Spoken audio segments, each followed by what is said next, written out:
জোটের সহযোগিতায় সরকার গড়েছে বিজেপি। জোটসঙ্গীদের মধ্যে মুখ্য দুটি আঞ্চলিক দল হল তেলেগু দেশম পার্টি টিডিপি, যার প্রধান চন্দ্রবাবু নাইডু, এবং জনতা দল ইউনাইটেড, যার প্রধান নীতীশ কুমার। সরকার গড়ে শপথও নিয়েছেন নরেন্দ্র মোদী, কিন্তু গলার কাটা এখনও নামেনি। সেটা হচ্ছে স্পিকার পদ। বিজেপি এইবার ক্ষমতার 5টি বছর কি পার করতে পারবে কিনা, নড়বড়ে সরকার থাকলে ভারতের অর্থনৈতিক রাজনৈতিক পরিস্থিতি ঠিক কেমন যাবে, তারই ধারণা দেওয়ার চেষ্টা করব। তাই ভিডিওটি শেষ পর্যন্ত দেখতে থাকুন। চ্যানেলে নতুন হলে চ্যানেলটি সাবস্ক্রাইব করে রাখুন। জোটসঙ্গীদের সহায়তায় নরেন্দ্র মোদী প্রধানমন্ত্রী আসনে ঠিকই বসেছেন, কিন্তু বসাটা স্থিতিশীল হচ্ছে না। না হবারই কথা, কারণ আগামী 5টি বছর জোটসঙ্গীদের রাজনৈতিক মতাদর্শ আর বিজেপির মতাদর্শ যে সবসময় এক থাকবে না, সেটা বলা বাহুল্য। তার আগেই জোটসঙ্গীদের মধ্যে টিডিপির নাইডু এবং মহারাষ্ট্রের শিবসেনার একাংশ গলার কাটা হয়ে দাঁড়িয়েছে বিজেপির। 24 জুন অষ্টাদশ লোকসভা অধিবেশন, 26 জুন পার্লামেন্টের স্পিকার নির্বাচন ধার্য করা হয়েছে। স্পিকার থাক, এখন কথা হচ্ছে বিজেপি কি ডেপুটি স্পিকারের পদ বিরোধীদের ছাড়বে, যা তারা গত 5 বছরেও করেনি। আপাতত রীতি অনুযায়ী সদস্যদের শপথবাক্য পাঠ করাবেন সবার সর্বজ্যেষ্ঠ সদস্য। তিনিই হন প্রোটোম স্পিকার। এবার 8 বার জেতা কংগ্রেসের কে সুরেশ সে দায়িত্ব পাচ্ছেন।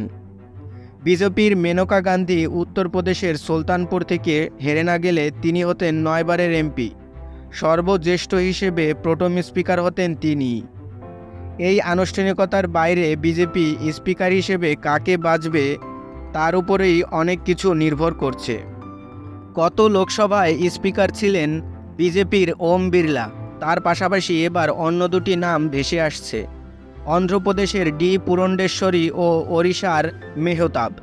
এই দুটি রাজ্যেই বিজেপি এবার দারুণ ফল করেছে। ওড়িশায় একাই ক্ষমতায় এসেছে বিজেপি। 21 আসনের 20টি বিজেপি দখল করেছে। পুরন্দেশ্বরী নাম ভাবা হয়েছে টিডিপির চন্দ্রবাবু নাইডুর মন রাখতে। পুরন্দেশ্বরী বর্তমান অন্ধ্রপ্রদেশের বিজেপি রাজ্য সভানেত্রী। তিনি তেলেগু দেশম পার্টি টিডিপির প্রতিষ্ঠাতা ও সাবেক মুখ্যমন্ত্রী এনটি রামারাওয়ের কন্যা। সেই নিরিখে চন্দ্রবাবুর শালিকা। কংগ্রেস থেকে তিনি বিজেপিতে যোগ দেন। মনে করা হচ্ছে অন্ধ্রপ্রদেশের এই নারীকে বাছা হলে নাইডু হয়তো আপত্তি করবেন না, দল ভাঙানোর শঙ্কাও থাকবে না। একটি বিষয় মোটামুটি স্পষ্ট, নরেন্দ্র মোদী কোনোভাবেই স্পিকার পদ হাতছাড়া করতে রাজি নন। সে ঝুঁকি তিনি নেবেন না। কংগ্রেস ও ইন্ডিয়া জোটও মোটামুটিভাবে তা বুঝে গেছে, কিন্তু তারা এখনও নিশ্চিত নয় যে বিজেপি ডেপুটি স্পিকারের পদ বিরোধীদের ছাড়বে কিনা। যদি ছাড়ে তাহলে স্পিকার পদে ইন্ডিয়া জোট প্রার্থী দেবে না। ভোটে তুলনামূলক খারাপ ফলের পর রাষ্ট্রীয় স্বয়ংসেবক সংঘ আরএসএস বিজেপির প্রতি ক্ষোভ দেখিয়েছে। বিজেপির 2 বড় শরিকের একজন হচ্ছে জেডিইউ। ইতিমধ্যেই জানিয়েছে তারা বিজেপি মনোনীত প্রার্থীকেই সমর্থন জানাবে। কিন্তু টিডিপির নাইডু এখনও স্পিকারের পদ তাদের দেওয়ার জন্য জানিয়েছেন। সংসদ চালাতে এবার যে নরেন্দ্র মোদীকে হিমশিম খেতে হতে পারে সেই ইঙ্গিত কিন্তু পাওয়া যাচ্ছে। একদিকে কংগ্রেসের সভাপতি খার্গে বলেছেন সরকার স্থিতিশীল থাকলে দেশের জন্য ভালো। অন্যদিকে রাহুল গান্ধী বলছেন এনডিএ এর অনেক সাংসদ তার সাথে যোগাযোগ রাখছেন।